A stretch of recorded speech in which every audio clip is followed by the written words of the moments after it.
আচারের নাম তেল তেঁতুল এক্সট্রা হট।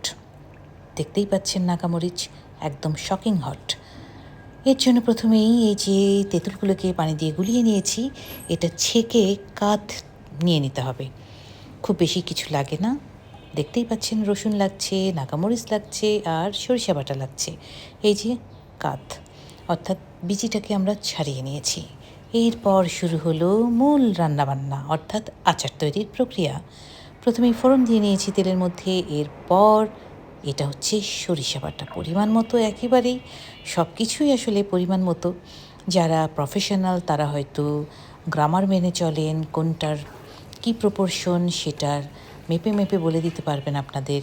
এটা 1 চামচ কিংবা এটা 2 চামচ কিংবা এটা 1 বাটি 1 কাপ, এরকম ব্যাপার স্যাপার আছে যেটা একেবারেই আমার সাথে যায় না। অর্থাৎ আমি একেবারে গ্রামারহীন রান্নাবান্না করি, আচারের ক্ষেত্রেও তাই। এখানে আচার আমার মনে হয় তেঁতুল নিয়েছিলাম 2 থেকে 3 কেজি তেঁতুল। 2 থেকে 3 কেজি তেঁতুলের বিচি টিচি ছাড়িয়ে এটা বের হয়েছে, সেটাও যথেষ্ট পরিমাণ, অনেক বেশি।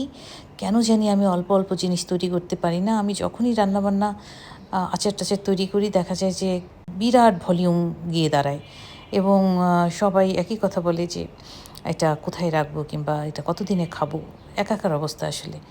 মূলত আমার আচারগুলো আমি আসলে সবাইকে দিয়েই খাই, নিজের জন্য খুবই কম রাখা হয়। আর যে এই আচারের ব্যাপারটা কেন জানি আমার এত ভালো লাগে, এত ভালো লাগে, এত ভালো লাগে যে আমি খাওয়ার চেয়ে এটা বানাতেই বেশি পছন্দ করি।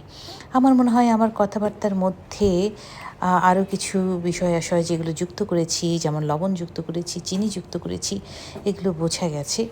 আর যখন আস্তে আস্তে জ্বালাতে যখন পানিটা কমে যাবে, তেঁতুলের মধ্যে তো আসলে প্রচুর পানিও ছিল যেটা আমরা ভিজিয়ে রাখার ফলে, পানি দিয়ে ভিজিয়ে রাখার ফলে হয়েছে, সেটা যখন একদম মরে যাবে তখন আমার আচার রেডি, একদম রেডি। ব্যাস এটাই তেল তেঁতুল এক্সট্রা হট।